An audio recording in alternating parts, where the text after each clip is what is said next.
వాయువ్య దిశ నుంచి వీస్తున్న వేడిగాలుల కారణంగా రాష్ట్రంలో అధిక ఉష్ణోగ్రతలు నమోదవుతున్నాయని హైదరాబాద్ వాతావరణ కేంద్రం ప్రకటించింది.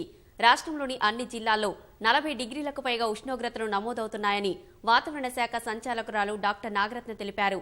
ఉత్తర తెలంగాణ జిల్లాలో రాగల 4 రోజుల పాటు వడగాల్పుల తీవ్రత అధికంగా ఉంటుందని వెల్లడించారు. రాష్ట్రంలో వాతావరణ పరిస్థితుల గురించి మరింత సమాచారం కోసం వాతావరణ శాఖ సంచాలకురాలు నాగరత్నతో మా ప్రతినిధి ముఖాముఖి. రాష్ట్ర వ్యాప్తంగా బాణుడు ఉగ్ర రూపాన్ని ప్రదర్శిస్తున్నాడు. ఉష్ణోగ్రతలు అధికంగా నమోదవుతుండడంతో జనం అల్లాడిపోతా ఉన్నారు. అసలు రాష్ట్రంలో ఏ మేరకు ఉష్ణోగ్రతలు నమోదవుతున్నాయని తెలుసుకునేందుకు హైదరాబాద్ వాతావరణ శాఖ సంచాలకులు డాక్టర్ నారత్నతో ఉన్నారు. వారిని అడిగి మరి తెలుసుకున్నాం. నమస్తే మేడం. రాష్ట్ర వ్యాప్తంగా ఉష్ణోగ్రతలు అధికంగా నమోదవుతున్నాయి. వేడిగాలతో కూడా జనం సతమతం అవుతున్నారు. అసలు ఏ మేరకు ఉష్ణోగ్రతలు నమోదవుతున్నాయి అంటారు? గత 2 రోజుల నుంచి చూస్తే ఉష్ణోగ్రతలు చాలా చోట్ల కూడా తెలంగాణ రాష్ట్రంలో అన్ని జిల్లాల్లో 40 డిగ్రీల సెల్సియస్ పైన నమోదవుతున్నాయి. హైదరాబాద్ పరిసర ప్రాంతాల్లో 41, 42 వరకు కూడా నమోదవుతున్నాయి. ఇక మెదక్, సంగారెడ్డి, నల్లగొండ ఈ ప్రాంతాల్లో చూసుకుంటే 42 డిగ్రీల సెల్సియస్ నుంచి 43 మధ్యలో నమోదవుతుంది. ఉత్తర జిల్లాల్లో ఆదిలాబాద్, నిజామాబాద్, కరీంనగర్, ఖమ్మం ఈ ప్రాంతాల్లో చూసుకున్నట్లయితే ఆ జిల్లాల్లో కూడా మనకి ఉష్ణోగ్రతలు 43 డిగ్రీల సెల్సియస్ పైనే ఇప్పటికే నమోదవుతూ వస్తున్నాయి. ఉష్ణోగ్రతలు అధికంగా నమోదవడానికి గల కారణాలు ఏమేంటి అంటారు?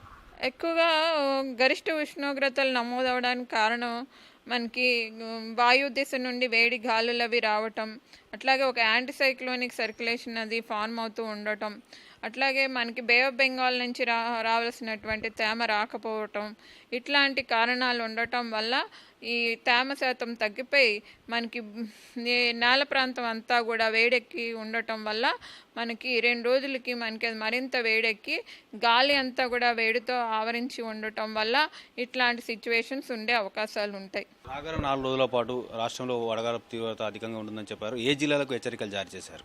ఈ వడగాల్పులు మనకి ఆదిలాబాద్, నిర్మల్, నిజామాబాద్ ఇటువైపు చూసుకుంటే మనకి కరీంనగర్, రామగుండం, జగిత్యాల్, మంచిర్యాల్, కొమరంభీం, అలాగే దిగువ భాగంలో చూసుకున్నట్లయితే మెదక్, మనకి రాజన్న సిరిసిల్ల ఈ ప్రాంతాల్లో ఎక్కువగా ఉండే అవకాశం ఉంది. ఇటువైపు ఖమ్మం ఆ ప్రాంతాల్లో కూడా వచ్చే అవకాశాలు ఎక్కువగా కనిపిస్తున్నాయి. ఉష్ణోగ్రతలు ఇప్పటికే 44 వరకు చేరాయి. రాబోయే మే నెలలో ఏ రకం ఉష్ణోగ్రతలు నమోదయ్యే అవకాశం ఉందంటారు? మే నెలలో ఎప్పుడు కూడా మనకి గరిష్ట ఉష్ణోగ్రతల తీవ్రత ఎక్కువగా ఉంటుంది. కాబట్టి మే నెలలో కూడా మనకి గరిష్ట ఉష్ణోగ్రతలు హైయెస్ట్ లెవెల్స్కి రీచ్ అయ్యే అవకాశం ఉంది. 43 డిగ్రీ సెల్సియస్ నుంచి 45, ఒక్కొక్కప్పుడు 46 డిగ్రీ సెల్సియస్ కూడా ఉత్తర తెలంగాణ జిల్లాల్లో నమోదయ్యే ఛాన్సెస్ ఉన్నాయి. అదే ఆదిలాబాద్, నిజామాబాద్, కరీంనగర్, మెదక్, నల్లగొండ, ఖమ్మం ప్రాంతాల్లోని.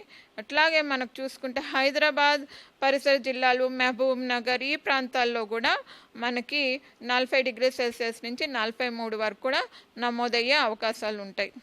గతంలో కూడా ఈ మేరకు ఉష్ణోగ్రతలు నమోదయ్యాయి అంటారు?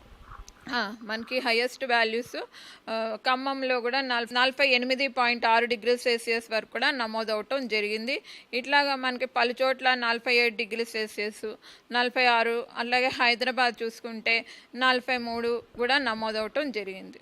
అధిక ఉష్ణోగ్రతలతో పాటు పలు చోట్ల వర్షాలు కూడా కురుస్తున్నాయి. ఎందుకంటారు? ఎండ తీవ్రత ఎప్పుడైతే ఉంటుందో మనకి తేమ శాతము మనకి బంగాళాఖాతం నుంచి కానీ అరేబియా సముద్రం నుంచి కానీ వస్తే కనుక అక్కడ మనకి జోన్ ఆఫ్ కన్వర్జెన్స్ ఉండటం వల్ల విండ్ డిస్కంటిన్యూటీ ఏర్పడి ఆ ప్రదేశంలో మనకి ఈ ఉరుములు మెరుపులతో కూడినటువంటి వర్షం, ఒక్కొక్కప్పుడు వడగండ్లు కూడా సాయంత్రానికి కానీ రాత్రికి కానీ తెల్లవారుజామున కానీ ఉండే అవకాశాలు ఉంటాయి. ఉత్తర తెలంగాణ జిల్లాల్లో వేడిగాల్పుల తీవ్రత అధికంగా ఉంటుంది కాబట్టి అప్రమత్తంగా ఉండాలని చెప్తున్నారు. అంటే ఎలాంటి జాగ్రత్తలు తీసుకోవాలంటారు? ఎప్పుడు కూడా ఈ వాటర్ అది తాగుతూ ఉండటం, అట్లాగే కోకోనట్ వాటర్ కానీ జ్యూసెస్ కానీ సేవించి నీడ పట్టున మధ్యాహ్నం పూట ఉండటం, 12 గంటల నుంచి 3 గంటల నుంచి బయటకు వెళ్లకుండా ఉండటం అనే జాగ్రత్తలు వహించాలి. ధన్యవాదాలు మేడం. ఇది వాతావరణ శాఖ సంచాలకులు డాక్టర్ నారత్న మేడం చెప్తుంది. వాయువ్య దిశ నుంచి వీస్తున్న వేడిగాల వల్ల రాష్ట్రంలో ఉష్ణోగ్రతలు అధికంగా నమోదవుతున్నాయి. అయితే మే మాసంలో కూడా ఉష్ణోగ్రతలు మరింత పెరిగే అవకాశం ఉందని, అయితే ఇప్పటికే ఉత్తర తెలంగాణ జిల్లాలో వడగాల్పుల తీవ్రత ఉందని ఇప్పటికే హెచ్చరికలు జారీ చేశామని ప్రజలు అప్రమత్తంగా ఉండాలని కూడా సూచిస్తూ ఉన్నారు. కెమెరా పర్సన్ ప్రేమ్తో జ్యోతి కిరణ్, ఈటీవీ న్యూస్, హైదరాబాద్.